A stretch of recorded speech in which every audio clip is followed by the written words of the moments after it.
There we go. That's better. Let's get some Star Warsy stuff up here. Good evening. Welcome to episode number 60 of my mostly weekly, GEMP game review series. I am your host, Chris Gogolin. Thank you for joining us, everyone, this evening. Oh, it looks like it's about time for me to renew my subscription. So I'm going to go ahead and hit that big purple button.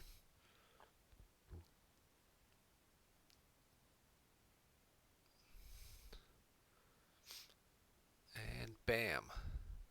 I have just renewed my subscription. If you haven't subscribed yet, of course, that big purple button up there, or at least follow us along so you get updates when we do go live. We will be live streaming Saturday and Sunday this week from Minneapolis, Minnesota. We'll switch over to that real quick. The site of the 2019 North American Continentals. This will be the largest event in North America this year, with the World Championships being in Europe this year. Also known as the John Anderson Memorial Tournament, in honor of our dear friend John Anderson, who passed away last year from leukemia. There'll be a group outing to a Twins game Friday night, so there will not be a team event or any streaming then. But we will have live streaming 8 games on Saturday, plus a quarter, semi, and finals matchup on Sunday. Should be an excellent time. We've got Dan Tartaglione, who did all the interviews, the side interviews during the MPC that some of you guys may have seen. And joining him on commentary will be Hayes Hunter, longtime Star Wars CCG extraordinaire player. Player extraordinaire, that sounds better. Yeah, widely regarded as one of the best ever to play the game, I'd say. Hayes, certainly in that category. Made top 4 at Worlds last year, so yeah, certainly think it's safe to say that we can keep putting him in that top tier caliber Star Wars mind. So all kinds of insightful things you'll get from the commentary. I will be playing in the tournament, so I will not be doing any commentary. I may still pop by the booth to see make sure the stream's going well and just wave at you people who aren't going to be there. But yeah, that's this weekend coming up right here. It's finally here. We've got 60 players signed up now for the tournament, plus maybe we'll get a couple more of the Minnesota kids who just show up the day of the event and pay cash at the door. So it should be awesome. As far as the meta goes, well, we're going to get to that a little later as to what I think that's going to look like, what that might shake up to be. Because I did see this game going on here. It is an OCS game between Taco Bill and R. Surson, both fans of the show. So we are going to pop on in there and see what's going on. And my cat is being very fussy, and I don't know why. I can hear him crying, but I don't know where he got lost. He does that sometimes. Let me get Batman out of the way. I forgot he was still up. I think he's just trapped in the tub. He likes to do that. He gets lost in there. So, alright, so we got Taco Bill on map against Ryan's Yavin 4 Ops. Okay. Ryan's flipped. Looks like he's got Haven going. Camino to get the 2-0. Okay, that's pretty cool. Get some extra activation here. Looks like he's got at least one system liberated. He's got a bunch of Rebel pilots on. Looks like he did not use the new squadron assignments, though. I saw a bunch of red fighters and thought maybe he was using the new one, but he did not. What is the meta asking for a friend? Yeah, we're going to talk about that in just a little bit there. For your friend, Chris Kelly, I'm sure the friend you're referring to, of course, would be me, because I'm at a loss for what to play this weekend, as I'm sure many people are. Do you go with the old tried and true decks like map, or do you try something new that might be, maybe the stunning move, or maybe something else that got a little boost, like Court got a nice little boost this last set? How do the light side decks that got a boost now shake up what dark side decks get played? All good questions. But he's liberating systems. So he drained at Narshada. He drew a 5. He's adding for his snub fighters, because these are both X-Wings, right? Yeah, bam, both X-Wings. So X-Wing laser cannons fit on any of these ships.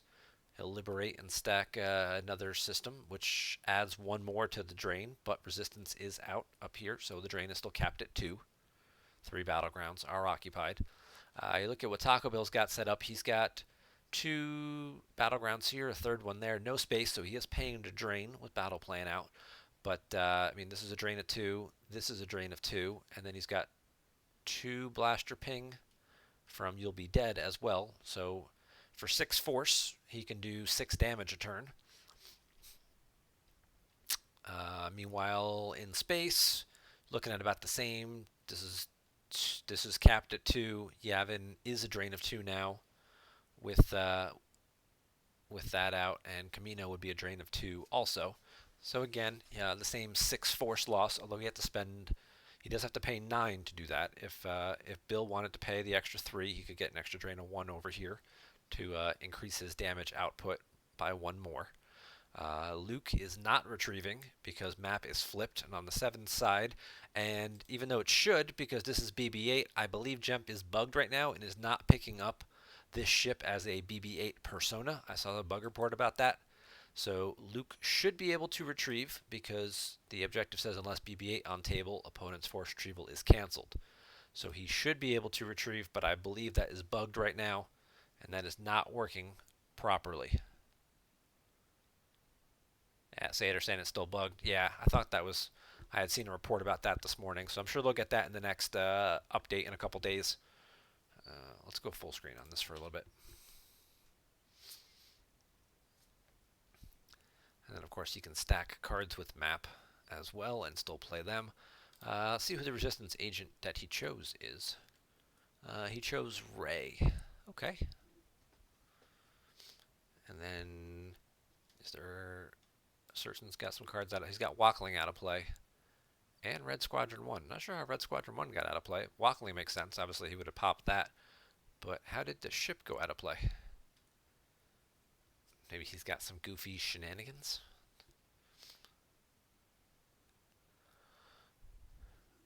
Or is this it, where you try to retrieve? Yeah, you put a card out of play to retrieve a force. Yes. Plays a card from the lost pile out of play to retrieve a force. So he put that card out of play and retrieved a force. Some point earlier in the game, possibly before this was flipped, or while it was on the 0 side, and whether or not it allowed him to do it. Maybe that's what they were testing to see if BB-8 at that time worked. So, probably wanted to retrieve specific cards. Yep, I'm with you. Ray died the turn you popped into the game. Okay, well then there you go. So Ray was on the table, I guess, at least for a little bit before going away. Just going to grab a bit of my tasty beverage. Compliments of Mission Barbecue tonight. If you have one of these in your area, I highly recommend going. They are friggin' delicious, and they are a very big supporter of USO and all of our military organizations around the world, and our veterans and our troops. They just opened a brand new one, even closer to my house than the existing one. The other one was like a 20-minute drive. This one's like a quarter mile from my office where I work that I'm forced to go to now because they don't let me work from home anymore. So the downside is I have to drive 15 minutes to work, but the plus side is that there's a Mission Barbecue that opened today right down the street from my office. But they have a number of stores around the country. I think there's like 20 or 25 of them or so. Hopefully soon there'll be one coming to your area. You never know.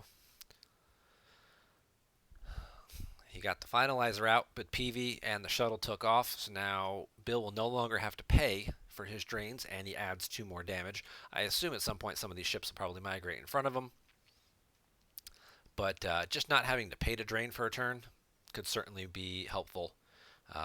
He misses again. So say if he could snake another card, that certainly could come in handy. They're both pretty close to even on life force counts, but now with the damage output being pushed up a notch by Taco Bill here, Ryan's going to have to do something to change the status quo, otherwise he's just going to get outpaced, I think. It's going to be close, because he's technically he's ahead, I guess, because he's draining this turn, so he's going to peel a couple more cards. So we got 13 and 3 for 16 total versus 21. But again, now he'll be doing 7 damage and not paying for any of it. So 3 turns at 7 damage, 21 cards left. That would be the end of Ryan. And these guys here may certainly end up blocking one of these drains or 2, because the finalizer can make it to any of these systems, because Camino's up at 7.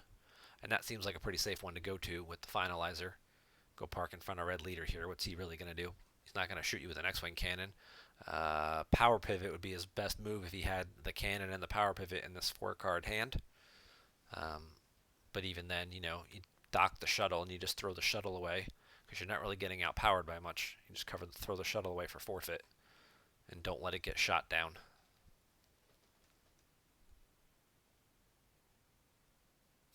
Jared had Mission Barbecue for lunch today. Thumbs up. Awesome. Is that the one in Plymouth Meeting? That one apparently is right next to my other office where they sent me for training for 2 days, and nobody told me that it was right down the street. I found out when I got back. I was so mad.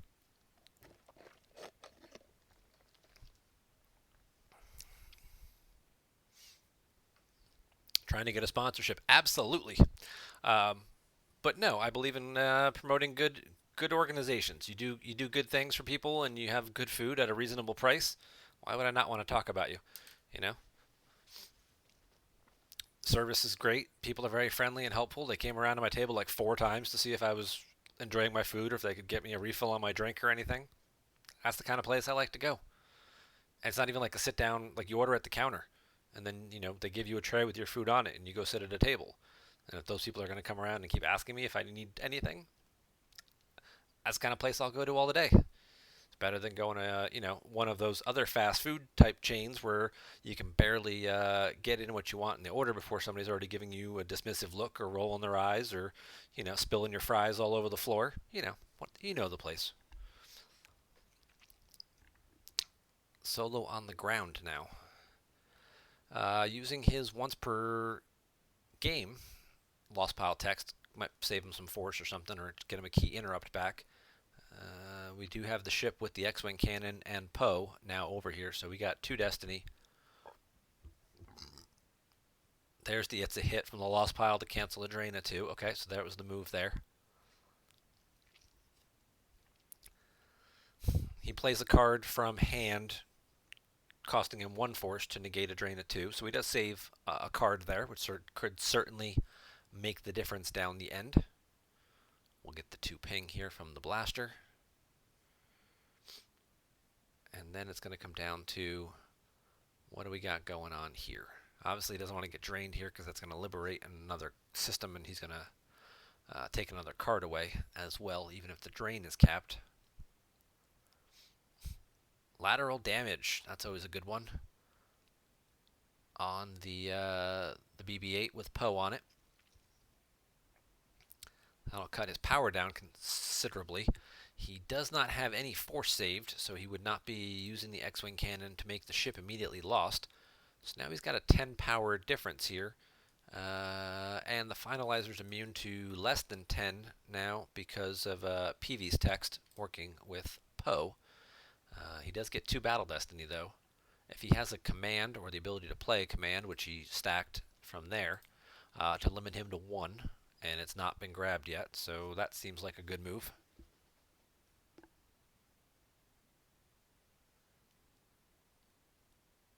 King of Prussia. Okay. Oh, nice. BB-8 on table in that ship. Yes, Berm, BB-8 is considered on table. However, GEMP is currently bugged and not recognizing the ship as a persona of BB-8 because it is one of the new set 11 cards. A bug report has been generated for that, and I'm sure they'll get it in the next update in a couple days. It's probably one of the little things that unfortunately it could make the difference. This is a pretty close game here. It's an OCS game, so obviously it counts for points and standings and whatnot. And if, Ryan could have retrieved 2, 3 cards with Luke being on the 7 side here, that could have been pretty important.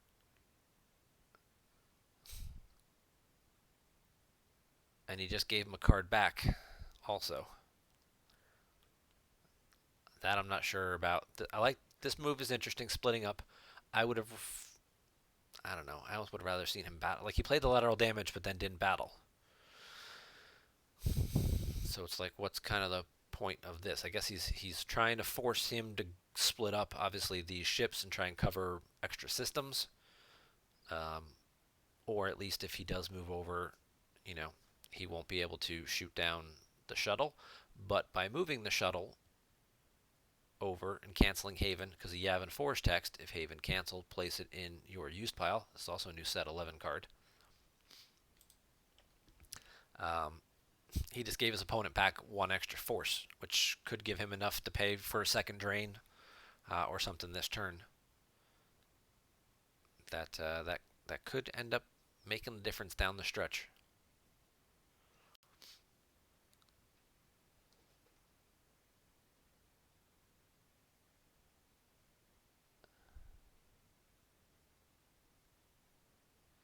Cancel Haven. That guarantees a draw high enough. Yeah, no, Haven's only Destiny 3, so 3, 4, 5. That will not work there trying to liberate. So he actually is going to draw the card above it, which is probably a ship. Yep. Now the question is, does he have the... Nope, he doesn't have the effective repairs combo. If he did, maybe he would have used it to cancel the lateral damage by now as well. He gets drained for 2. Again, no strategic reserves in play. Also probably pretty big in this game. Probably a number of drains that Bill could have canceled with First Order Troopers. So that's certainly... Oh, there it goes finally. I was going to say, it's been hiding on him all game, or he just hasn't had an opportunity to use pile search it out. I don't see Hux on table either, so... he doesn't pull it anymore, but that's one more use pile search. Same thing with Snoke. Looks like we just have Kylo and Phasma so far. So this one's going to be close, but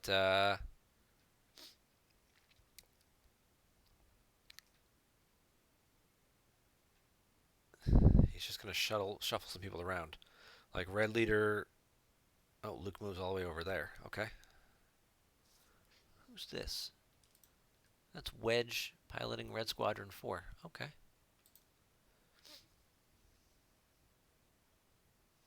And the hyperspeed on this thing is 6, so it could make it, and then he would draw the 3 and cancel the lateral damage. But instead he's just going to move over and block the tie. That seems reasonable. So we got 13 on 13. He does have a command available to draw a second Destiny. To try and clear more than just a pilot, to try to get a pilot and a ship. Here, this will not be a battle. This will be a move away situation. He doesn't obviously want him to drain here because then he gets his card back. If he has someone as a possible pilot, like a Mataka or a Hux, he could throw them on this ship and then move it back to Jakku and then block this drain. But if you're Bill, I don't know that you necessarily need to battle here. I think you just do your 7 damage and, yeah, move your people around. See if he has another it's a hit or anything, or control tunnel vision, or it could be worse. Anything that would help him prevent a little bit more damage. Otherwise, I think Bill's going to sneak out a win here by like 2 or 3 cards. And that could really have come down to Luke and that BB-8 thing not working right.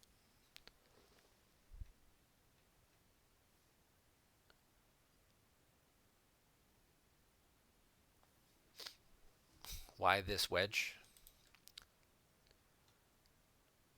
Piling Reds 2, adds 2 to maneuver, draws 1 if unable to otherwise. He does use Insurrection, so this wedge would forfeit for 8. That's a possibility. He's also Destiny 4, so if he's drawn for a Liberation Destiny, it might be enough to cover it. And then he does get Corellian Slip, which, you know, is always a thing.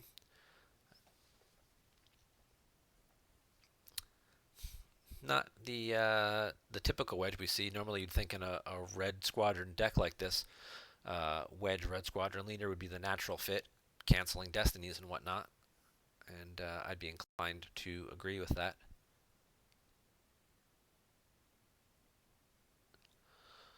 But Ryan is certainly a very creative deck builder, so maybe there's some other stuff we haven't quite seen. Could be as simple as just wanting 2 extra forfeit with Insurrection. Possibly also Antilles Maneuver, because he can deploy him from reserve deck, because he's a pilot of ability less than 3. So then you get like a 2-8 forfeit bump kind of thing. You know, you just Oh, I lose my pilot out of this ship. We also saw him draw Hobby for Destiny earlier too, so he's just kind of piecing stuff together. But you could Antilles maneuver an 8 forfeit guy out of your into like an empty secondary ship, um, which could come in handy in a key situation.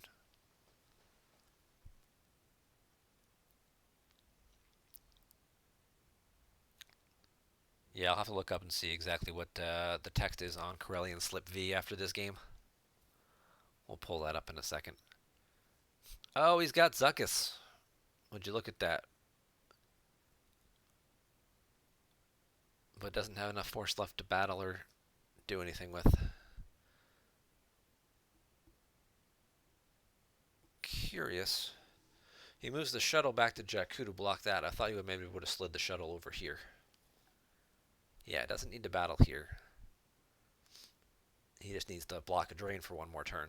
Ryan's pretty low on cards here. And he's still paying to drain, which is Bill's advantage, is that he's not paying to drain.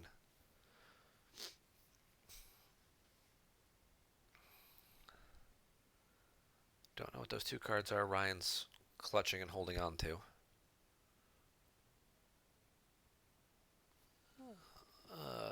Kimura is going to use Holodeck. During battle, target opponent Starfighter with your Snubfighter. Starfighter's game text is canceled, except related to capacity or ability and identity of permanent pilots. So that would cancel like Zuckuss' game text of requiring the ability to draw. Or if your pilot of ability less than 3 was just lost from aboard a snub fighter, take pilot into hand. Well, that's pretty handy. So you use that wedge because he pulls Corellian Slip for you, and he also happens to meet the criteria, so if you lose him, you can then use it to take him right back into hand. So he soaks up 8 forfeit with Insurrection, and then you can just redeploy him for 2 force. It's like a built-in little mini Bacta tank, which is actually cheaper because you don't have to pay to take him out of the tank. It's like a Jedi's Resilience for crappy pilots. Okay, I can get behind that. And the other part of canceling ship text could come in handy against someone like Zuckuss. It's Starfighter, right? Starfighter, yes. So Dengar's canceling immunity and adding to attrition could come in handy getting canceled.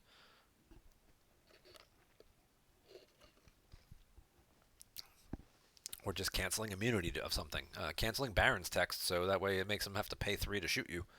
You never know when that could come in handy too. Yeah, there's plenty of uses for that card. I can see it being, and it's at least a 4, if not a 5. I want to say it's a 4, so it still has pretty good destiny to it as well. It's probably a 5. All the good light side interrupts are 5s, right? Dark sides are all 4s and light sides are all 5s. But I think Corellian Slip is a 4. Yeah, it's a 4. Thanks, Andy. Glad to have you on the show tonight. So this one here is going to be close. Oh, yeah, Legendary Starfighter left too. Still floating around in there. Something else that obviously put on the right ship could be just enough. Yeah, looks like Ryan's going to throw in the towel here on this one. So Bill's going to sneak out with the win. Congratulations to Taco Bill on picking up the win. Looks like a pretty well fought game by Ryan. And then obviously, of course, as we mentioned, the minor BB-8 thing being the difference. So, well, there you go. That's good to know for people. Let them know that until that's fixed, you can find all the bug reports if you're on the forums. They have this handy little GEMP, and there's one for GEMP bugs. Yes, my forums look different than most people's because I chose this one. So there we go. BB-8 and ship first map. This was reported. Retrieval's canceled by map 7 side. Yep. And it looks like that was also, I feel like I saw this the other day too. But maybe not. Maybe that was it. It looks like there's a couple of ones. Oh, there's a Boshek bug. What's Boshek bugged? Allows you to use his game text for free rather than paying one. Well, apparently Boshek's not charging you like he should. Okay. GEMP goes through its phases. Speaking of OCS, now that Bill picked up that win here, let's take a quick look at the old leaderboard.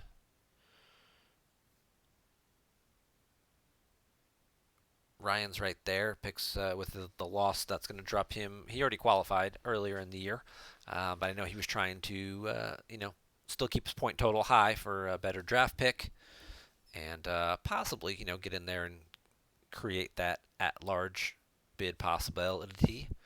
You got Tom right here, and Bastion. Bastion and Tom are both already qualified as well. They're sitting at the top of the leaderboard. Wise is in a good position to try to get a qualification this month. If he picks up a win, he'd get the 30. Probably might not be good enough, but it might be enough. I think he was kind of far off the leaderboard too for the at-large points, so he's going to need some help here in order to qualify. Maybe he could get that third spot if it could possibly pass down. Ryan can get it to 30 with 2 more wins. Adamtrunzo's in a good spot here. This is 7-1, so he's got a chance here to pick up a few more wins and break up this little jam at the top. Pistone at 6-2 could still get in there, and then you get a bunch of other guys who still have a lot more games left to play. This is the final month of the OCS of the regular season. This is month number 7. And then afterwards we will have our draft, our 2 at-large bids, possibly 3 if it stays like this. There might be an extra spot made. And then, we'll have our draft, and then we'll have our playoffs in October and November, which we'll try and live stream as many games, just like we did last year with some coverage. And those are always great. It's always great to live stream GEMP playoff games and things like that, because you get the ability to see all the cards and pull up all the text and stuff right there, as opposed to live matchups where sometimes, depending on the camera angles and glares and pictures and stickers and whatnot, it can be a little difficult the way stuff is stacked too, to see just exactly what cards are where. And then we'll be back next spring with OCS Season 3. All good stuff. Looks like we got some other open games, fun games going on. Hey, Jared's going to jump in and start his own fun game. He's going to multitask, he's going to play, and we won't critique his play. Your forms look the same as mine. Hey, alright, well, hoo-hoo. Desai starting a charge. Was he? I didn't look and see where he was on the leaderboard. Where's All-Stars at? Is he like 4-0? 4-1. Okay. He has not qualified yet. He's only played 2 or 3 months this year. And I guess before he starts school again, he figured he better try and make a last-ditch run for it. A few other people have already still have quite a few games left to play. The other guys who were at the top of the leaderboard for the at-large bid, we had Gavin, who was at the top, and he did pretty much well enough that I think he's going to stay at least in position there. And then after that, it was myself having a terrible month. This is the worst month I've ever had so far this year. Batmouse is down here, also not off to a good start. 5 games, 7 points. So he's kind of right in that same boat I am. I think I'm 2-5. He's 1-4. So neither one of us, we were sitting right there. Certainly looking to get past here, the finish line. We held those top spots for like 5-6 months, and we're gonna, pass out 3 feet short of the finish line. And Nick was right there, not too far behind us. Nick's off to a 1-2 start this month. It's been a rough start. For a lot of OCS games, you see a lot of good players picking up a handful of early losses. I think some of us thought that all the new cards, the meta might change a little bit, and for some people it has. And some people are still playing the same old decks, which sometimes it works, sometimes it doesn't. There's a lot of interesting stuff going on, and I think this might be a good segue into what does the meta look like. What do I think we're going to see at Nationals before we get to our game review? The moment you've all been waiting for, right? Chris Kelly, you still there paying attention? So what's the meta going to look like? I think you're going to see a lot of the same tried and true decks. It's a big major tournament. there will be people playing the new stuff. You'll see some legend decks. You'll see some, stunning move decks. You'll see some, other recent developed, you know, platforms and things like that. But if you're trying to be competitive and you're trying to win this tournament, I think for the most part, I don't think any of these decks, the new stuff, is straight out of the box top tier, the way Map was, or got the kind of boost from a helper card the way Black Sun did, before Worlds last year, where it just suddenly just skyrocketed and leapfrogged right over top of everything. Holy. I had a cat just jump in my window and kind of startled me. Didn't even know he was in here. Uh, Someone comes up with a good, stunning move deck. Yeah, I think that's the thing too. We're only 3 weeks into a new meta and a new environment, so I don't think you're going to see a lot of people gambling with new decks. I think your Continentals deck choices, you're going to see plenty of Throne Room Hitco. More Throne Room, I think, than Hitco, because I feel like Throne Room has better matchups with Ral Ops, maybe, and possibly even Huntdown, because you don't want to give them that site right away for them to go to. Throne Room also has a very solid matchup against Court, which certainly could be a popular dark side deck. I haven't seen anything here that really takes old allies down. Court getting help certainly does hinder old allies a little bit, as I learned this weekend playing, in an old allies Court matchup.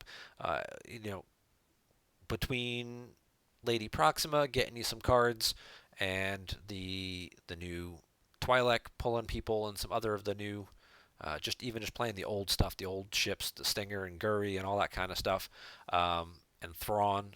Um, you know, Court can really take it to old allies in space, and if you can kick them out of space or force them to stay on the ground, I feel like that favors Court, and then they can slowly do their ground battles and pick you off there while you're trying to pay to drain. Um, they have to take space. That's kind of always been the weakness of old allies. That's kind of always how like TTO or Endor Ops or Set Your Course kind of stayed competitive with them. Is if you can get old allies out of space and force them to be very one-dimensional, their ground package is not quite as strong or as potent. Being able to have that Falcon with stuff like Punch It, or the admirals and the leaderships in space, like they can do some stuff on the ground, but they're also vulnerable to a lot of weapons and things like that. You don't want to get into too much ground battling. You can only really protect like one speeder or something like that with your objective or what you've got canceling. So if you can force old allies to be a little more one-dimensional, which Court can, because it can just sort of pile up. Don't put Nalhada out and just pile up Jakku. You can certainly do some damage that way. No idea. I think the no idea deck is pretty strong. Can I win with Hitco or no? This time I'm asking for Cam. Oh, maybe it won't have. I disagree with you, Chris. I think a lot changed from a month ago. Well, you're welcome to disagree with me anytime you want, Joe Olson. I still think that of our top 8 qualifiers on Saturday, I think you'll see over half of them will have played some type of mains or old allies deck. That's just my guess. I think you'll see at least half of them. You'll probably see a couple of No Idea decks, because No Idea is a very strong deck that is certainly rising up.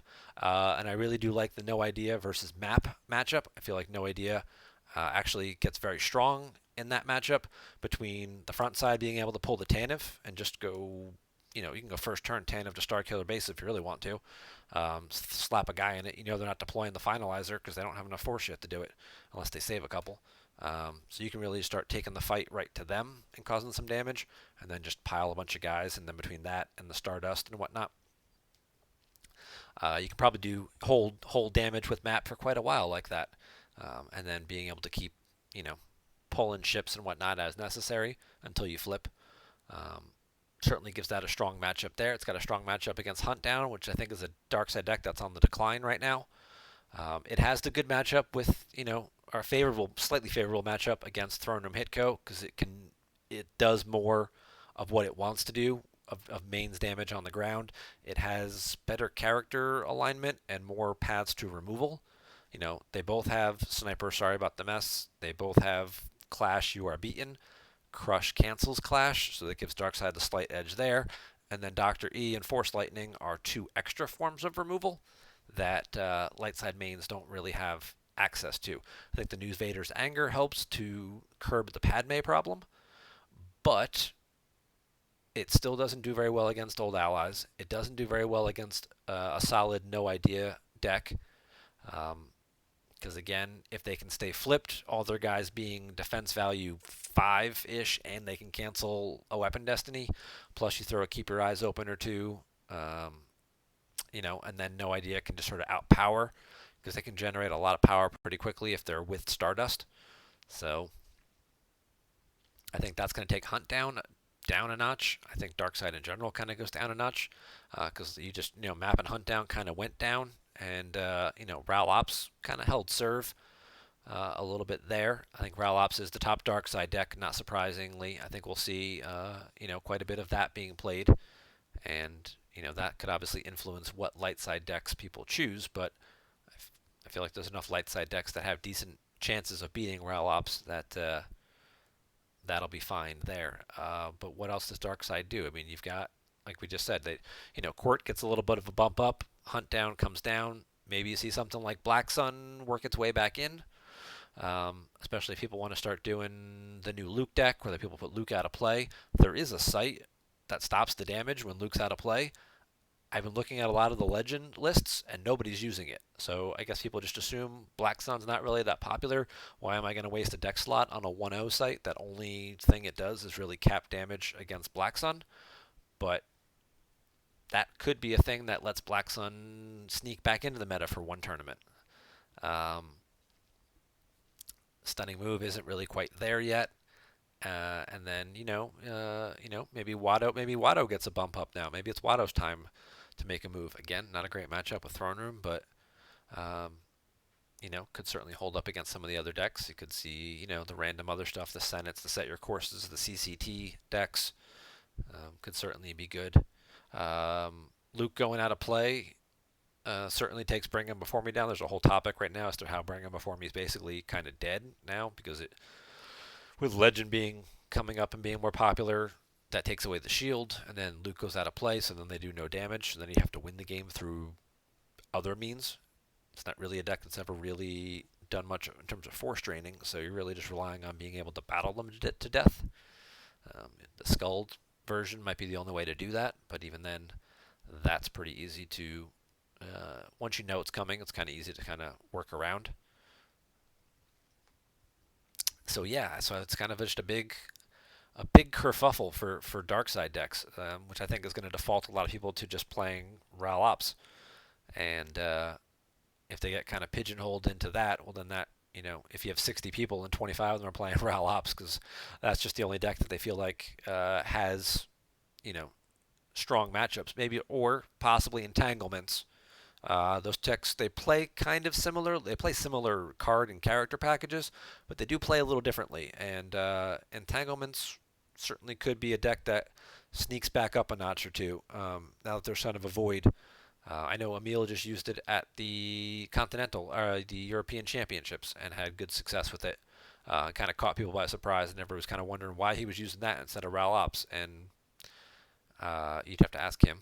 But I think certainly just starting the ship on the table and at a battleground system, and having the ability to set up extra sources of damage through things like Occupation can certainly change the dynamic of a game. But just starting a ship on the table is always pretty strong. So let's catch up on some comments. Tell it to me straight. Can I win it with Hitco or no? Chris Kelly, can you win the tournament playing Hitco?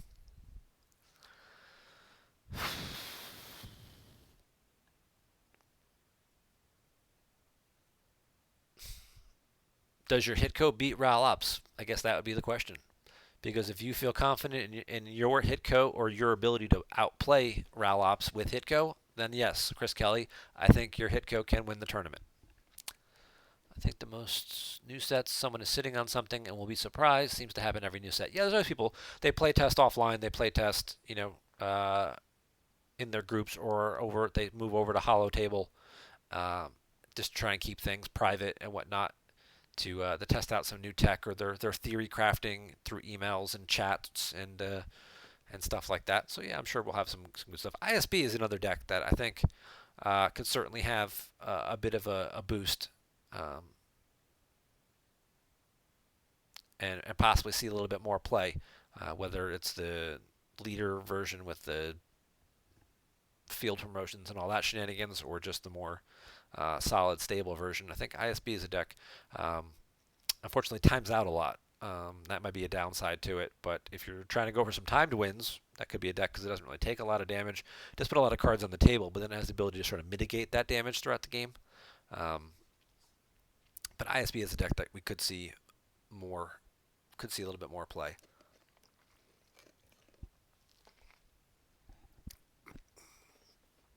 My Hitco beats everything. Well, then what are you asking for? If your Hitco beats everything, then you should just go 4-0 with Lightside, and then you're just going to have to win 2 games of Dark. And hope you don't come in ninth. Too soon?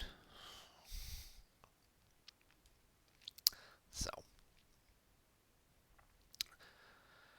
Alright, so that's going to take care of that. Let's get into our featured game of the week, which is going to kind of talk about 2 of those decks that I did just mention. This one was submitted to me by Adamtrunzo. I believe this is one of his games this month. We're going to give you a little mini spoiler, because this is how he described the game to me. This game was singularly awesome. No Idea versus Black Sun. Turn 1, Iggy captures Stardust character and runs away. There's the mini spoiler, but you're going to see it coming anyway. Making Stardust inactive for the rest of the game. Some other stuff happens, blah, blah, blah. I'm not going to spoil all that. It's like, and much, much more. Who will win? Check it out. So when you start a game off with Iggy captures somebody and runs away, and there's no Stardust damage for the rest of the game, you've already got my interest peaked. So I kind of want to see what else is going to happen after that. So we're going to go with this game here. Plus, we just talked about Black Sun possibly getting a boost and coming back up a notch or two. I'll see if he's using the new Quietly Observing to get an extra character. I don't know that you need Mara. He's going to start Decree. Okay. It's good. Also help limit the Stardust damage to 1. But this is certainly another one of the cards that I help the make 10 men feel like 100. Making Saw the Resistance Agent and a Spy is pretty big, and then once per game being able to deploy him, I think really helps Lightside in this particular matchup against Map. In that particular matchup against Map. And with him being a Resistance Agent, but not a Resistance character, they can't do the Mitaka thing where they put him down and then bounce Kylo, because Mitaka only moves to Resistance character. So there's a bit of a conundrum, an inability there. So if Kylo goes down early, he's could kind of be stuck where he is. So between that and getting the Tantive and then having access to once per game, so if you get him and then he dies and you retrieve him or you play 2, you can keep them on the 0 side for most of the game, which I think also then favors this. Plus this other text here, once per battle, if you just drew a Rebel Spy for Destiny, you play like 20 characters, just like 25 characters in most No Idea decks, and I think 20 of them end up being spies because of how the objective works. So, that's certainly a thing. That certainly is one of the things that also screws Hunt down, because they can very easily cancel Visage, and if you're one of those people who likes to just throw Vane down to protect your Visage and then pull your 2-0, he's going to go get beat up. Then they're going to be draining you on your executor sites. If you're playing, the only sites you're playing are like the prison and the bridge and the Mustafar Castle, well, there's a whole bunch of 2-0s that they've got 20 spies that they can spread out to. So then you have to get Coward to keep them off 2 battlegrounds, but they play 2 or 3 battlegrounds of their own, and all they really have to do is just occupy 2 of them for a little while. And if they're flipped, and then they can do the move and control phase thing, they can make sure they're always at 2 battleground sites, and then drain you for like 10. So No Idea in that regard should do pretty well against Hunt Down, which I think, let's put it this way, I'm not playing Hunt Down at Continentals. I'll just call it right now. I'm leaving that deck home. So that's one less thing to pack. It's 60 fewer cards to get through airport security. Um, so yeah, should have been make 10 people. Yep. There's one girl right there, and I'm sure that's supposed to be Jin, but yeah, but she's the one saying it, so it's her line. It's a direct quote because she's the only chick there. So I think unless one of these alien characters could possibly be a female alien, we don't know. Um, they're not as easily recognizable. So all right, so let's talk about this matchup. So no idea. Typically does not run many Lukes. Usually there's like a farm boy. They usually put him on a ship somewhere and he can retrieve a force return kind of thing. Um, and then that's really it to keep them on the zero side. So they're probably going to be flipped for a good portion of the game, doing some ping damage with the Prince and the Emperor, who may or may not be at the same site. And then they'll be getting some use pile searches because Luke has to be at a battleground site. Um, they could end up piling Luke up with like 5 or 6 other guys at some point in the middle of the game. He might start here and then maybe shuttle down to the beach or some point, depending on how the damage race is going. Because if he's retrieving one but you're losing one from the objective, it's kind of just a toss-up. But yeah, quite a few spies. We see a couple of these trooper guys, the non-uniques. That guy's a unique one. These guys are non-unique. I've seen some people, doing some stuff with the non-unique cards and whatnot. But yeah, obviously they're going to have to take the fight to here because you're not really going to out-damage them if they're doing, drains of 2 and 1 or 2 1 and 1 and doing 2 ping from Stardust. That's going to outpace, I think, Black Sun slightly. So even with the Shadows extra ping, I think it still works out slightly because these have a little bit of retrieval between Luke and the drawn guys for Destiny thing. So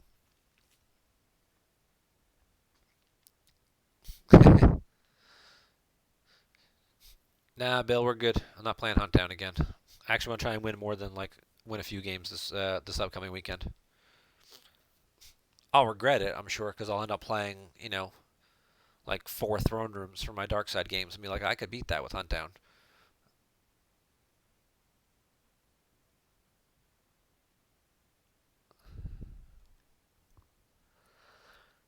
All right, so Batmouse he uses 2 force, he pulls the city. That's what he does with Shadows. He may use 2 force to deploy the Imperial Square. Also kind of a risky site because 20 spies, like I just mentioned, and this is a drain +1. And if you control Emperor, may not deploy to Coruscant. Now, granted, they could deploy somebody here in front of you and block you, and then deploy the Emperor, because you have to control it to stop him from going down. But depending on how the site layout ends up being, it could be kind of costly for them to move around. We'll see if the Emperor's already in hand and he goes down right away. But yeah, this site could become a liability against all these spies. And that's the other thing, too. With so many spies in the deck, a lot of dark side concepts kind of... the turtle concepts kind of go a little out the window, We're getting extra activation off of 1-0 docking bays and things. Could be pretty bad for your health with all these spies. So he gets the Vigo. He uses this site text to deploy the character, and then this character once per game he can use a force to get a non-war room battleground planet site or system not already on table. Hey, Informant, thank you for renewing your subscription. Oh, thank you for the kind words there. All right, so he's got the Vigo. Vigo's going to do his top level action. He's going to get the Palace. The Palace is then going to pull one of the other sites, whichever one happens to be in there, whether it's the sewer or the uplink station. And that gives him a nice quick 12 force activation. He has all 3. If this one was in hand, I don't know, I would have deployed this one yet. And he's just going to move. So he's just going to play kind of fearless here. He's going to just trust that, I guess it's going to be turn 2. He's just going to trust that light side's going to want to do their thing and go set up here. Obviously, they'll pull the bounty, which will help give them a little protection, and then wipe will let them activate a force in order to be able to play it. For those of you who haven't seen Black Sun in a little while and forget what it does, so it pulls this bounty card, which came out back in set 6. It's basically like a mini barrier that's an immediate effect. So you can use Fanfare to pull it to get it into hand, so you're pretty much always guaranteed to have it. Use a force to deploy on their character at same site as a Black Sun agent, so it only works on ground, not in space. Character may not battle this turn, but they still can move away. Character's about to leave table or be captured. You look at their hand, retrieve a force, and then lose this effect. Good concept, Marvin. Marvin, one of the European players, perhaps maybe in attendance at the World Championships this year. So for any of you American players going, you might want to bring your bounty slips if you want him to autograph them for you. Who knows if Marvin will be there, but how's he going to miss out on the World Championships, right? It only comes to Europe once every, 8 years, so it's worse than the Olympics.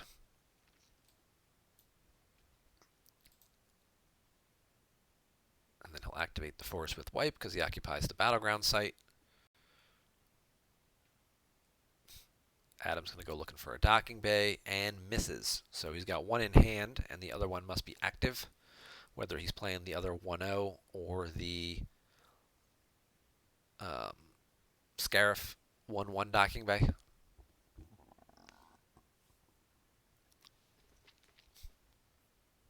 Yeah, no idea. It has me not playing Endor Ops anymore.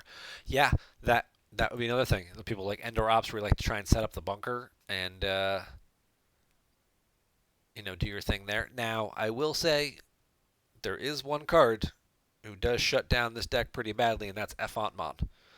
He does isolate a location for you pretty easily because 90% of the characters in this deck end up becoming spies. So if you can sort of say no spies here, if you're playing Endor Ops, you'd almost have to start Power of the Hut and just pull Effantmon and throw him in the bunker and just be like, all right, I'm good. I don't have to worry about you coming in to get me. It's an old school way. It's the way some people used to play it, even with Court as well. He's a leader, so if you could, you pull him, whether you use the Audience Chambers text to pull him, or just Twi'lek to get him there. Getting him there pretty quickly kind of shuts down a lot of this, and then I think that's where Court might be slightly favored, because they're going to hold the Audience Chambers, so they're going to have scum all game, so then they can do lots of trade-off battles, but they're going to get their retrieval, and I think that over the long run kind of makes a difference, and light side won't be able to really, they can't do anything. I mean, they can projection the site so they don't lose a force for it, unless, of course, dark side also wants to play HUD Influence, which Power of the HUD does pull for you, and you'd have aliens there with 2 different card titles with Jabba and Effantmon, so your modifiers couldn't be modified, rather. I think is how that one reads. So yeah, so you could still sneak that drain a 1 through. Court's looking a little better each and every minute here. Still has that hard matchup against Throne Remains, though. They just have too many weapons and interrupts, and yeah, they just play 2 or 3 Hear Me Babies to cancel the hidden weapons and whatnot, or impressives to cancel the stunning leaders and projectives and stuff like that. It could be rough for Darkseid. But you can't beat everything, right? Alright, so we get Chirrut. He's always a good card. You don't really see him in a lot of decks, but I always like his abilities. His deploy forfeit ratio is not the best, but he is a spy, so he does get the -1 from make 10 men. So he'd be only, so 3/5 is a little better. Peeking at top card of any reserve deck is always good, and then moving it around so you can kind of see whether or not you like your destiny or you don't like their destiny, and then deal with it. And this once per game you may recirculate thing really comes in handy more towards the end of the game. You activate all your force, you spend 2/3 of it deploying a bunch of guys, and then you use his once per game and recirculate, and then you've got plenty of battle destiny and stuff to draw. Pretty handy. And if lost, you can upload or retrieve bays. But he's got 4 abilities, so he draws by himself, which is always good. And he's going to get a commando team and go for the quick flip. Interesting. He's going to pick up the Stardust and then move out to the beach. So Adamtrunzo is basically telling Batmouse, you're going to have to come get me. And then he draws to get that docking bay. And he gets a leadership as well. Leadership's an interesting card. You see some people sometimes they do start strike planning in this deck, and you'll see them get Crix, because Crix pulls a bunch of ability 2 scouts and stuff like that who also become spies. And then that gives you some more guys to do with taking initiative and stuff. But here comes Batmouse with P59, ouch, and Ig, double ouch. And because... Alright, so we're going to pause this because here's some interesting interactions here. So, this objective, once during each of your battle phases, peek at top X cards of any reserve deck, where X is the number of locations you occupy. Cheer It here is a just action. So if a battle was just initiated, he can peek at the top card of any reserve deck and then move it. So you don't do your objective text before you battle in this particular case. Normally you would to make sure the battle is going to go the way you want it to. But against Cheer It, you have to do it a little differently. You have to initiate the battle, let them do their text, and see if they move this card or not. They don't have any weapons of their own, so you don't have to worry about your guys getting hit. Then you peek at the top 2 that he occupies now, 2 battlegrounds, look at the order of them, figure out what's where, and then figure out how to fire your weapons. So I'm sure he's going to find, if it's like a 4 on top, use Ig, capture, do your damage. If it was like a 2 or a 3 on top, well, then maybe you waste a shot on P59. And you'll know what both of them are, so you can see which order to do which things in. If you had 2 4s or better, that would be ideal, because then you capture one guy and shoot the other one and cause the 2 damage. And since he's back on the 0 side because he moved over and only has the 1 location, he doesn't have the extra defense value or the ability to cancel the weapon destiny. He peeked at the top of his own reserve deck and decided to move the card. Now Darkseid looks at the top of their reserve deck, figures out what's where. I guess the first one wasn't good, so they're going to waste a shot with P59. It's a 3. That will just miss. Now he gets the second shot. Ah!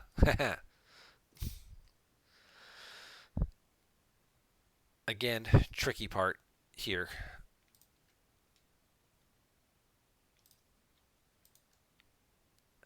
At any time, may relocate Stardust to your spy present.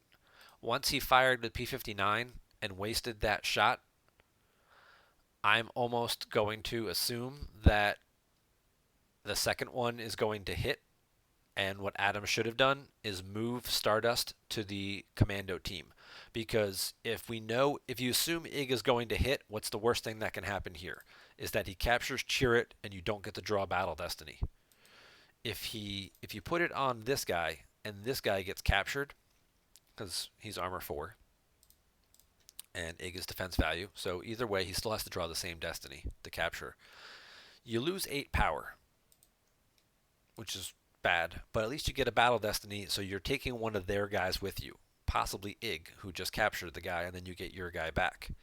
If you leave Stardust on Cheer It and this destiny captures him, now you don't get a battle destiny, which means Ig's going to live and then can, do all kinds of stuff. So after P59 shot first and missed, move Stardust to the weaker character and protect Cheer It and keep him alive. If he captures Cheer It, okay, that's great. He captured Cheer It still, but he doesn't capture the Stardust. This guy he loses the battle. It's 8-8 plus whatever he draws. You forfeit him for 5. The Stardust goes back to this site. By leaving it on Cheer It, that was his out. He could have had a way around that situation. So that's the one little thing. Adam, if you learn anything from watching this replay, that's the one little thing you could have done differently right there.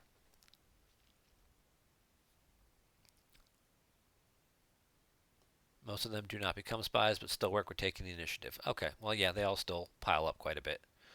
I like the Kraken pull with strike planning. Yeah, there's a couple guys you can get. You can get Kraken, you can get Crix. I see some people doing Mothma as well, and then they pull Chandrilla for extra activation. It's like you first turn like your Tantive out, and then you deploy Mothma aboard for free, and then use Mothma to pull Chandrilla, and then you just move the Tantive to Chandrilla, and then I still put somebody else on it, like a pilot guy, like a Kraken or a Bale or somebody, to get a Destiny, and then you get the extra bump, big jump in activation for turn two. You deploy a bunch of people everywhere, and then like move the ship back. Um, it's certainly an avenue that I see people playing with it. Everybody has their preference as to whether they like that setup or not. Usually, I guess that would be instead of walkling, they'll play the strike planning, and then they'll just take the force jump turn two instead of turn one. But so there's the four with Ig. And now Chirrut's going to get captured, and then we're not going to have a Destiny draw.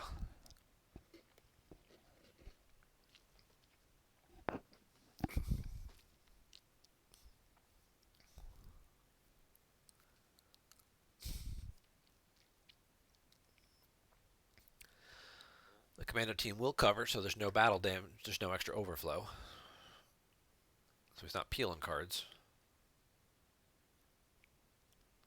If it was still Chirrut there, he's 12 to 4 plus a Destiny, and Chirrut forfeits for 5. So there you're looking at he's covering 9 plus a Destiny draw, even if he draws a 2 or a 3. It's enough to kill Ig, which then gets you Chirrut back. And then more importantly, or he has to lose P59 to keep Ig, just to protect against, and so he can still do this, but now P59 isn't there.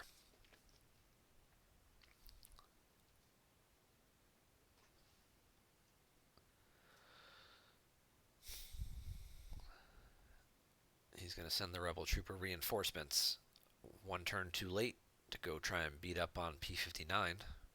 This could still work out pretty well. He might be able to get a big battle and get some overflow in. There's a barrier. We know P59 is not a Black Sun agent, so he can't use the bounty to block people. Here comes the other reinforcement. And then Cal. And he could leadership for somebody if he wanted to as well. Cal's also interesting here because Cal kind of has the same text Greedo does. Unless with Luke, opponent must first use one force to fire a weapon at same site. So with no force save because he spent the force on the barrier, now he can't shoot with P59, and he's getting outpowered here 11 to 4.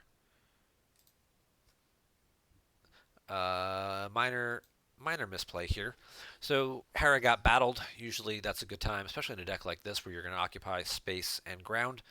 Pull weapons display before you battle.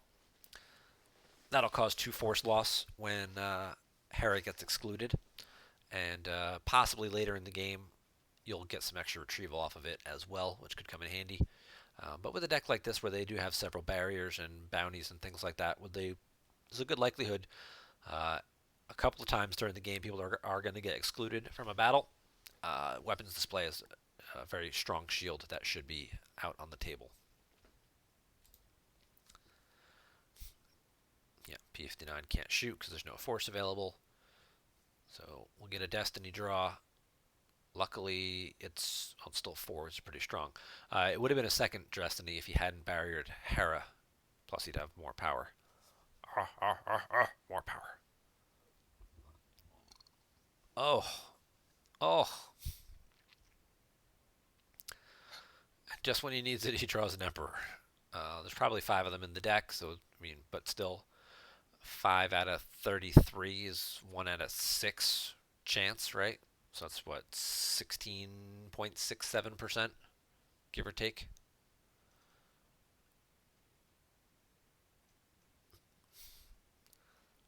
So he doesn't really take any overflow. He just loses 1 card, which happens to be a Boba Fett. But luckily, Cal Alder, thanks to Insurrection, does forfeit for 6, so he doesn't have to lose multiple things.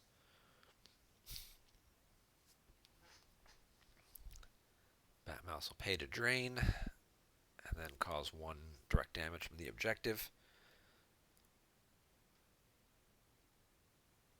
Okay, Akbar. Okay, so he's going leadership home 1, kind of the bigger space package.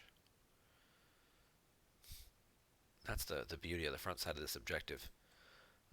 Deploy from reserve deck a rebel starship except home 1. So you can luckbox and draw into the home 1, um, or the maintenance falcon. But being able to pull the Tantive, Bright Hope, Redemption, Gold Leader, I mean, there's a lot of strong light side capitals that you can easily take in a hand and set up. You can get the Profundity. You can't get home 1, but you can get the Profundity. Um, straight out of your reserve deck, nice and cheap.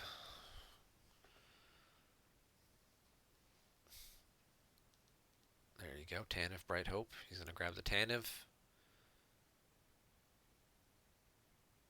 Yep, he's going to put it over there. Okay.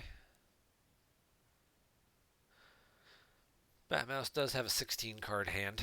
You'd have to assume at this point in time he's got a fist. And there's a Crix. Crix gets you a guy.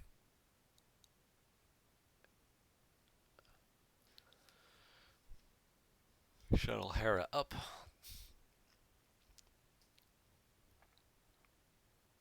And then draw a couple cards, I guess.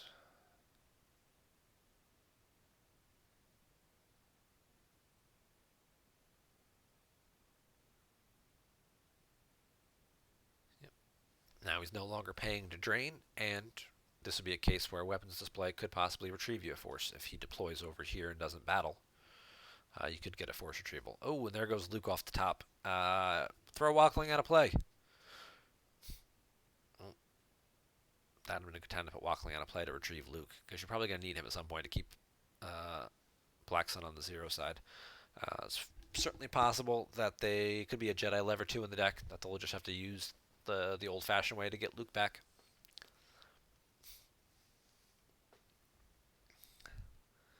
And there goes the fist. So yeah, wisely not deploying the Tantive to Coruscant, tempting as it is, without several people to pile up on it right away. It'd be very risky putting that there. Still no guys on it though, so this is not a battleground system, so he's still going to have to pay to drain. He'll get the extra drain bonus at this one site, but without an actual, because the text on the site will pull that up. While you occupy with, oh, by the way, you hit your shift click to zoom in on cards, and if you click on the picture, if you left click on the picture, it flips it and inverts it for you. If you do it on an objective, it flips from the front to the back. Some people are always like, how do I flip my objective so I can read my opponent's text or whatever? You just click on the middle.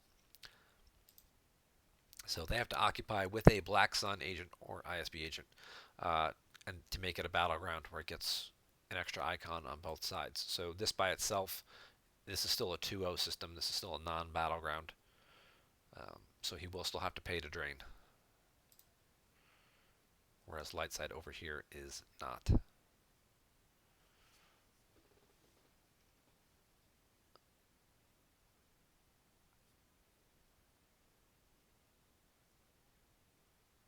Maybe do or do not. Yeah.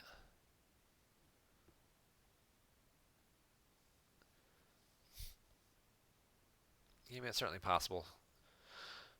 If he's waiting for the Emperor to hit the table to then do or do not. But I'm sure there's probably some type of card like a perimeter scan or whatnot floating in this deck that would give him an extra shield pull or a Hear Me Baby. And again, Zam, and there's a bounty. So this would be a second opportunity to where a character is going to get excluded from a battle. Oh, there's that guy taking a trooper. And takes, this Tedu Cephaluk guy, who also, when deployed, draws you the bottom card of your used pile. And then he can also affect battle or weapon destiny, or it affects your guys who are out of play. Your guys go out of play from the flip side of the objective. You put them out of play to cancel weapon targetings. So you put them out of play to cancel weapon targetings, and then later in the game, this guy can then subtract from that um, when he's involved in the battle.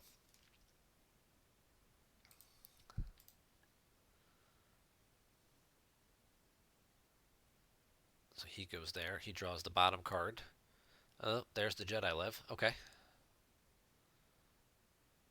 Kraken looks at the top card of his force pile. All your ability here adds a battle destiny, yada yada, and during your turn, pick a top card of opponent's force pile. So he now knows that that card right there is a barrier. Interesting. If we haven't seen Batmouse, and Batmouse knows what that card is as well, it would not do him any good though because barrier is grabbed. So ordinarily you'd say, oh, he could just use Shadows of the Empire and draw that card into hand, and then he'd still have a force underneath it to then barrier somebody else. But with barrier being grabbed, he doesn't have necessary. He would need 3 force to pay to play it, and he would not have that much left. And there comes Sauce. Now he's got the big drain of 3 going on. He's got 2, and this potentially be a 3rd battleground. Now he's going to pull the weapons display. So okay. So he could have had 2 extra force loss had he pulled it the turn previous, or the battle previous, but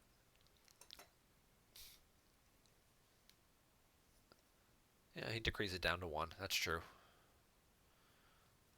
Okay, so it's only a 1. Still, it's force loss. I'm sure there might have been an opportunity a turn or 2 earlier where he also could have had a retrieval, like the turn he deployed the fist. He could have retrieved one, because I'm pretty sure it's if they deploy a card with ability. Opponent card with ability and did not battle, retrieve a force. So yeah, so he could have gotten a card or 2 back. And he draws a 5, which this guy happens to forfeit for enough because of insurrection. He forfeits for 6. So thank you, Tedu Sefla, who also, when he leaves the table, gives you his game text and draws the bottom card of your used pile. So you put him into play, he gets you a card, then he dies and he gets you another card. Kind of like those ISB agents. Pretty cool ability on him. And then he forfeits for 6. And now we'll draw a couple. Batmouse trying to get some cards out of his hand, trying to stack a couple Destiny together where he can get to them. So he drew a 5 for Battle Destiny. And then he's going to stack a 4 on top of it with the Dark Time.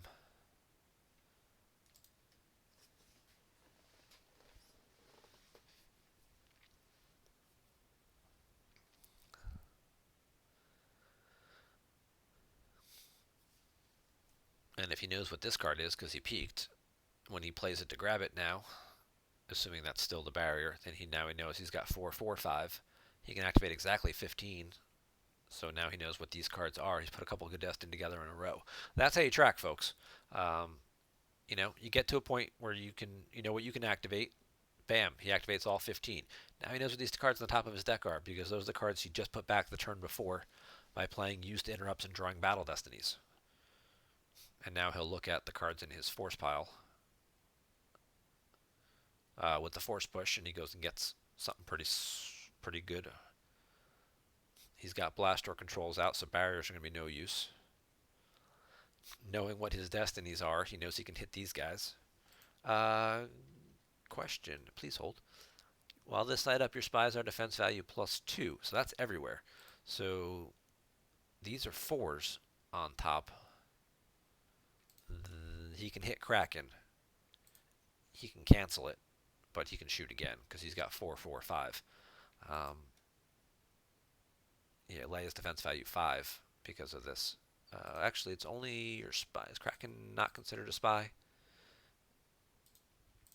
He's one of the few characters in this deck that aren't, I think. Jedi, you can't play Jedi, Bays, Chirrut, and Rebel Troopers are spies. So there's a lot of text going on sometimes, so please forgive me as I... Yeah, he's not... He's just a scout. So he triggers the scout text part of the text. And the thing with take the initiative and all that stuff. But Kraken himself is not a spy. However, He can, so he's not defense value +2, but he can still do this part because this just says targeting your rebel. He can't do the regular move part, but he can do the weapon targeting part. Okay, I think we're good. Yep. Thanks, Bill. Oh, there comes Afro. So now he's going to do a little counter drain of his own. Fine, you want to go to my site? I'll go to your site. He's going to move first strike to the top. He's going to play no escape to take the first strike into hand. That's a strong move. If you don't really have any droids you want back, I mean, he lost P-59 earlier, but if he doesn't want him back and thinks he's going to get more mileage out of first strike, oh wow. Okay.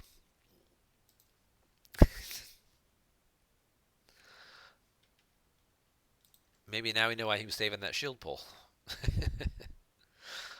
There is a shield that does cancel program trap because this card is so goddamn obnoxious and annoying. Um, but when either player draws a destiny matching the number of characters at same site, which is currently a 4, and he knows he put a 4 on top, so when he fires the weapon over here to shoot, the program trap's going to explode and kill everybody at this site. Then he will no longer occupy 2 Scarif locations, which will flip his objective back. That's a pretty good move by Batmouse. Pretty clutch, pretty clever. Don't really need this goldenrod shield then, I guess. We're making him deploy the Emperor for 2 instead of 0. I think I'm probably okay with that. So don't pull this shield. Against Black Sun, you need to save one for the program trap. Alright, there we go.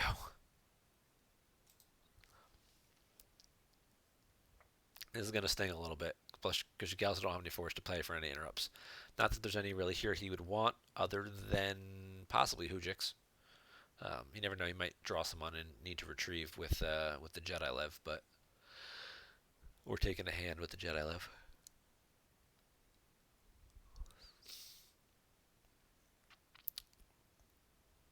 Not usually a deck to play Sniper or anything like that, so even though Kraken's going to hit some people, it's unlikely, or I'm sorry, Dengar's going to hit some people, it's unlikely that they'll be removed from battle. So there's the 3. Okay, so we didn't know what that card was, because I guess he drew a card to get the barrier in hand, I guess, previously, with the, and that's the card force he activated with the Dark Time. And now he'll shoot again, and this will be the 4. This will be the Dark Time. Program trap has been triggered. It explodes and kills all these people. He can then pick the order in which they want to be lost. These are all automatic actions that happen. These guys being lost is an automatic action. The objective flipping is an automatic action. So this all happens before you get to the resolution of what that weapon destiny is. So that's why he had to cancel the first one, because by the time you get the ability to cancel the second one, I think everyone's already going to be dead, because this is a may. You may, so it's optional. So all the automatic stuff happens first before that, at which point in time the objective is now flipped back, and you no longer get to keep anybody around. And then he'll pull the Coward Shield to cancel the drain over here and any potential retrieval from stuff. Walklinger. I mean, he's got secret plans out too, but he'll stop the drain over here at least. But that would be a guy he could have retrieved. He could have Jedi left that guy into hand. If, first strike was pretty big here. He does get a second destiny though, and it's a combined 7. And that will also clear both characters. So everybody dies.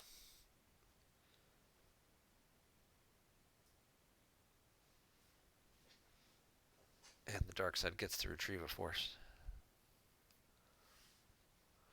This is always one of those weird things where you're like, man, I wish I could make him pay for that retrieval, but I don't have any shields left. Maybe I should have been playing the Insurrection aim high combo. But then you go back to a few turns ago when he drew that Emperor from Battle Destiny, and you're like, thank God I didn't have the combo out, because otherwise then I would have lost 2 characters. So it's always one of those dilemmas in terms of which one would you rather play. I guess I'm always of the mind that I'd rather save the shield pull and not have to pull the aim high, and I would just rather play the combo, but I can certainly see merits to having the extra forfeit, because that +1 really does make a difference in a number of matchups. Vigo shuttles up, so now this is a battleground system, or at least it should be, if GEMP is functioning properly. He's got some cards, he's got some force to spend. He's going to put Ray down first. Ray's going after the Prince.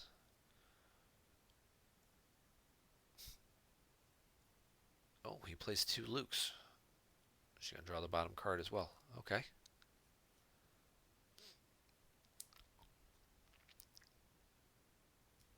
And now we can do the Jedi Lev. It'll cost an extra force, and it'll cost him 4 total.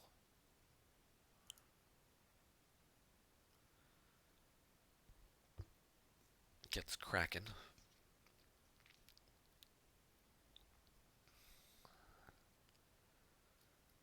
Again, just somebody good with a good deploy forfeit ratio.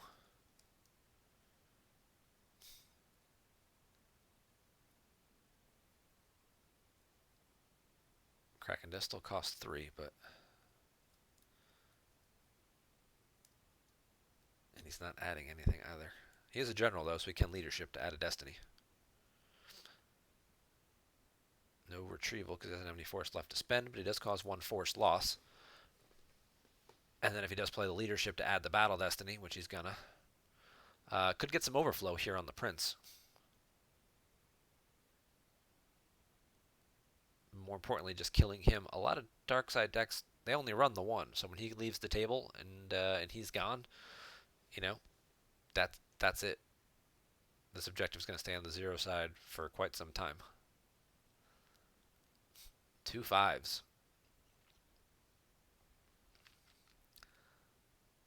Ray adds 1 to the total, 21 to 5. Even if Darkseid draws a 5, which they do, they are down 11. The Prince covers 6, so either they're going to need a Gick or they're going to peel 5 cards.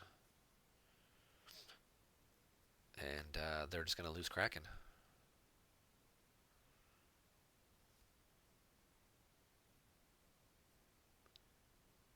Is he peeling 5? Yep. That's what this long pause is. He's peeling 5 cards. During the replays, it always times up a little bit with that. Alright, so let's see what he lost. He lost the TIE Center ships from the used, top decked an Emperor, a Jasper, the Turn It Off, and the Dark Time, the cards he drew for Destiny in the previous turn. So,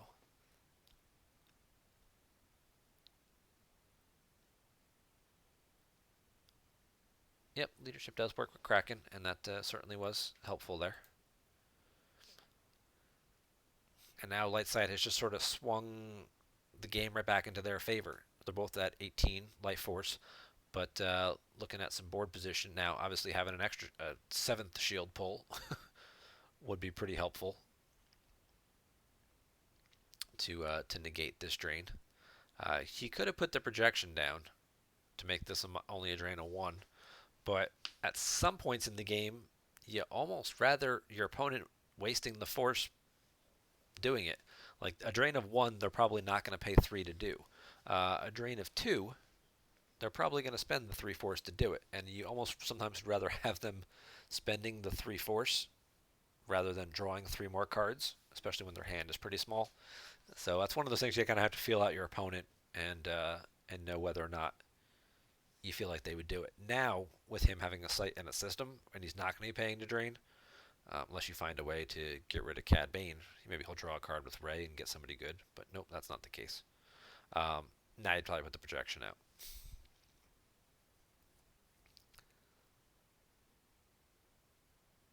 Yep, and that's just a drain of 1 there. Probably see these guys move over to this site where they can drain for 2.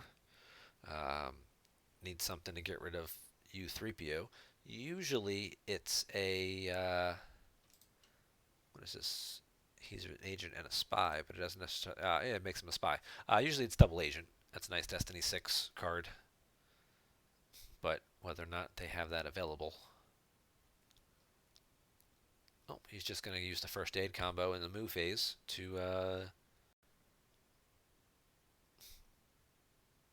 essentially Nabrand, Odin Nestlower, to move those two guys.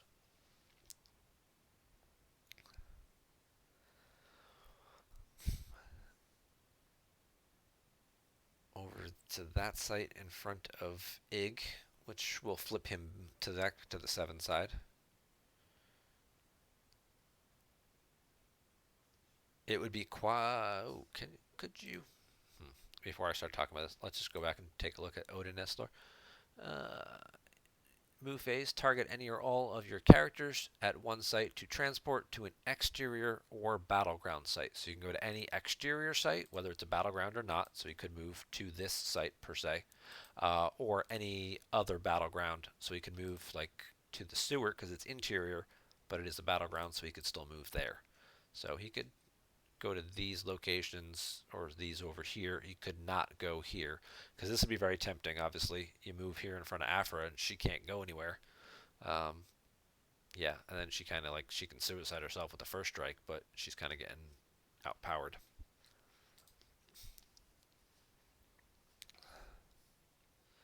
That is an unlimited move. He will then, so he does that so he can flip to the 7 side of the objective because this requires you to control 2 Scarif locations. Ig's not blocking his control here.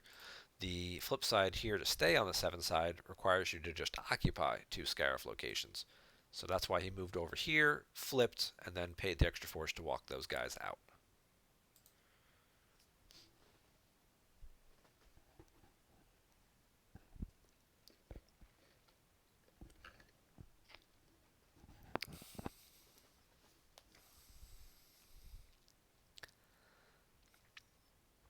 He moves both guys over,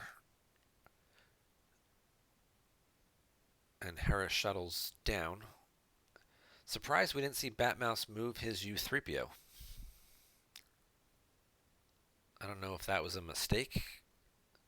Why wouldn't he move his guys to keep his spy there to block the drain? He moves Saw. Okay. Oh, looks like we're going to get a revert here. Maybe Batmouse realized he had an opportunity before he drew all those cards to move. I guess they're probably discussing it in chat there. Yeah. Okay, so that was just a timing misplay that they corrected. And then Adam will go ahead and redraw a whole bunch of cards.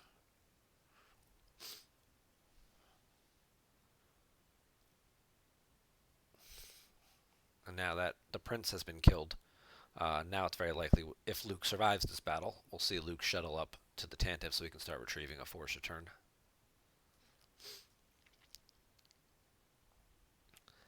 And Batmouse has himself a little shield busted as well, so he will not be able to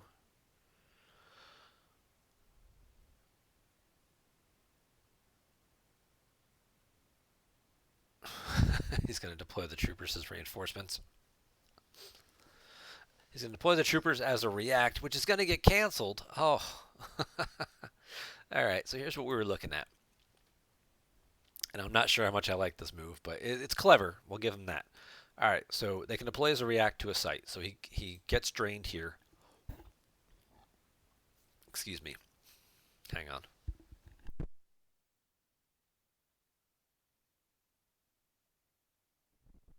Okay, so he gets drained here. He deploys the troopers as a react, who would go in front of Afra and block the drain and prevent him from losing the 1 force. They deploy -2 to a site where opponent has more characters than you, plus they also deploy -1 from the 10 men card. So for only 1 force, that's not bad. It's power 3 to power 3, but he's just going to battle you at first strike, and then he's going to retrieve a card and make you lose a card. So you're still going to lose the 1 force. Either way. Whether it's from the drain or from the first strike, you're still going to lose a card.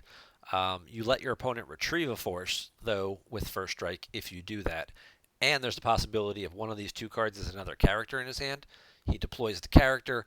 Now he gets a battle destiny. Now he's got more power. Now he's making you use your Hujix as well. So now you've just lost 2 cards and let your opponent retrieve 1. Because, I mean, yeah, this one doesn't have the added destiny text, the virtual one, so that's good, at least. But, yeah, so it still works out to be a poorer card situation, card advantage situation. Um, as clever as this is, you're better off just losing 1 card than doing that, because they don't draw by themselves or anything, and you don't have anybody else or any cards or effects that really help them. Yeah, like a trooper assault or something like that, that would make them immune to attrition and power, get a power bonus. Well, then maybe it might be worth it. Yep, it's a Boba Fett.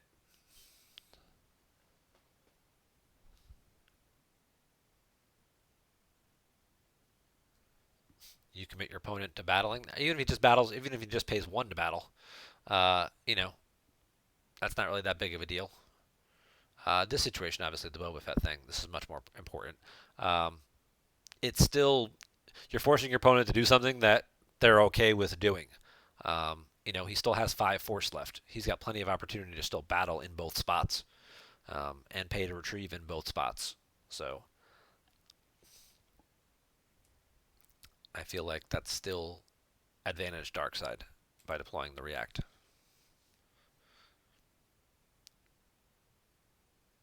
He's going to lose to keep your eyes open.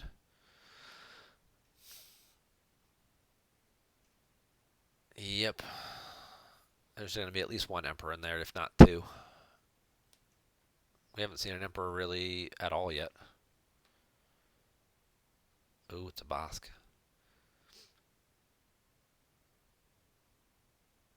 He might get out of here alive then. Wow.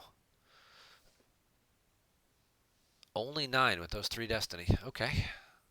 I mean, I know Black Sun does play a lot of characters, and with being on the 0 side, they can't quite do as much manipulation, but I would have thought that would have worked out a little bit better. He gets to do the retrieval. He'll retrieve a card, retrieve a nice 5. But he doesn't get to redraw it or anything like that. He doesn't have enough rebels here for Hera to redraw. So Boba's going to die, and we're probably going to lose Rey and Hera. Definitely Hera. And then I think Rey's probably the one to go to. Yep.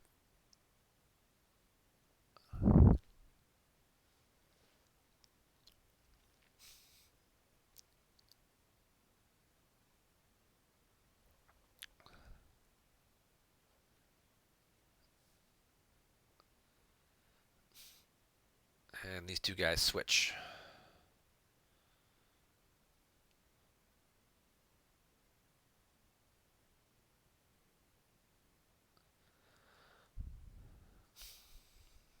See, now with no force saved and everything like that, now you could take a cheap shot and throw, Jin or somebody down who draws by themselves. But he's not. He's going to use his objective text. This is also interesting. Once per turn, place a rebel in your lost pile out of play to cancel or to make a regular move with your spy during your control phase. So this is what he can do here. So maybe that's why you don't move the undercover. Well, you force him to do it. By moving the undercover spy here, you force him to put a guy out of play. And maybe if you kicked him off the 7 side, if they had drawn better destinies, maybe he puts him back on the 0 side here, and then he can't do that move. But in this particular case here, so he can use this ability to move one of his guys. So he's going to move Saw or the other guy. Probably, I think this guy's not a spy. I don't think. Oh, he's a trooper, so he's a spy. Yep. So he'll move one of these 2 guys back over to this site where he can then drain for 3.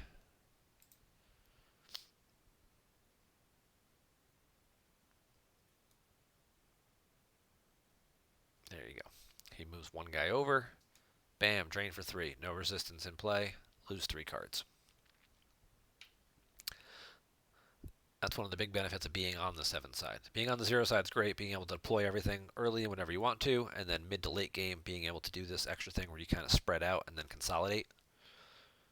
for the only cost of putting a guy in your lost pile out of play when you don't really run any duplicates anyway. So once those guys are gone, they're pretty much gone for good. And then he'll get a drain at 2 here, draining over the top of Ig, and a drain of 1 there. He's got a 5-4 set up. Maybe just go kill Cad Bane then.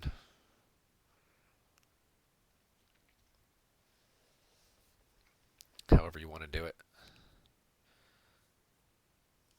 Go kill Cad Bane, make him pay for this drain. Battle, retrieve 1, they lose 1. This works out much better.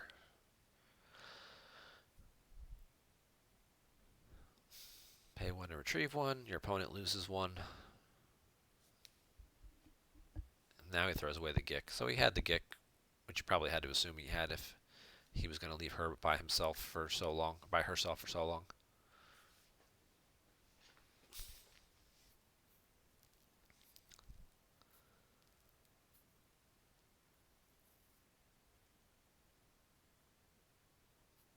It's been a good game by both players. They both have had some interesting moves and lots of things for us to dissect and analyze.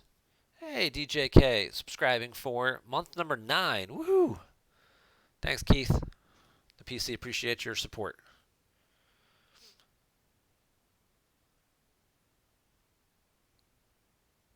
He peeked at his hand. Everybody dies. He's got a Hoojix in hand, so why not split your guys up? Yep.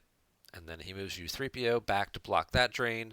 If he stays on the 7 side, then he can move Saw back to this site, which is also a drain +1. And then you can drain for 2 and 1 here, and then over here and here.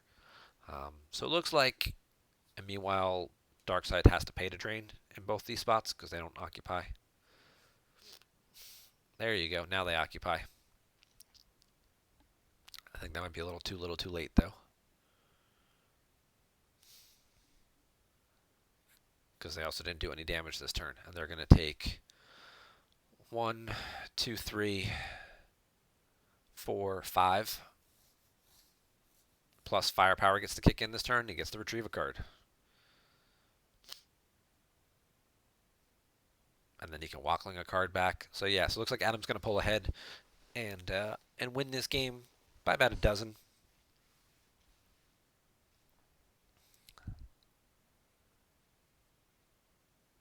Throw any guy you don't care about out of play. Something toward the bottom of your lost pile that you know you're not getting back. Yep. Slide on over and do 5 points of damage. When your opponent only has 9 cards left, that's pretty much the writing on the wall.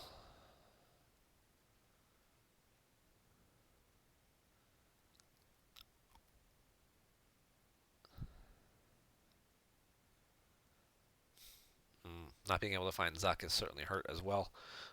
Being able, if he could have just dropped Zuckus and cleared this Tanev, that would have certainly changed things as well, with no barrier opportunity. And these guys only deploy as a react to a site, so you couldn't even like throw them up here as a passenger and then just, you know, forfeit them just to cover the battle damage or the attrition or anything. And there's Batmouse is going to go ahead and throw in the towel and concede, being down to just 4 cards. So thank you to both players for this game. Thank you to Adam for submitting the game link. Certainly was a very interesting game. Did not fail to live up to the hype. I'll go back and reread the full message now. Game was awesome. A program trap goes off. Lots of spies running around Coruscant. A beatdown overflow on the Prince and Odin Nestler for the flip, and much, much more.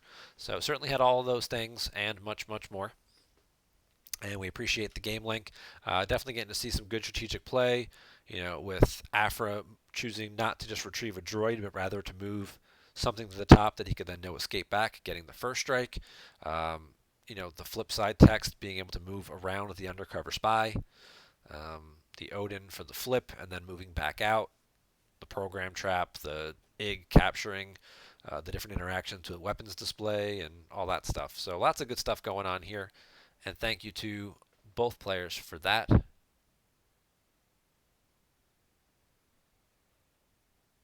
Oh, Spidey's now following us. Thanks, Spidey. Always good to have more followers.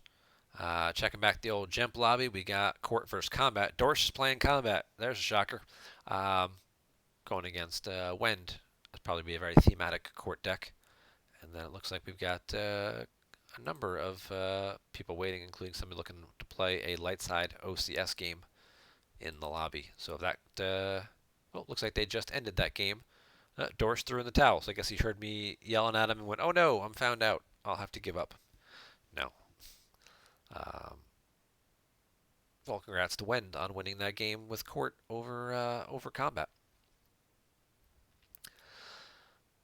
But I think that's going to do it for tonight.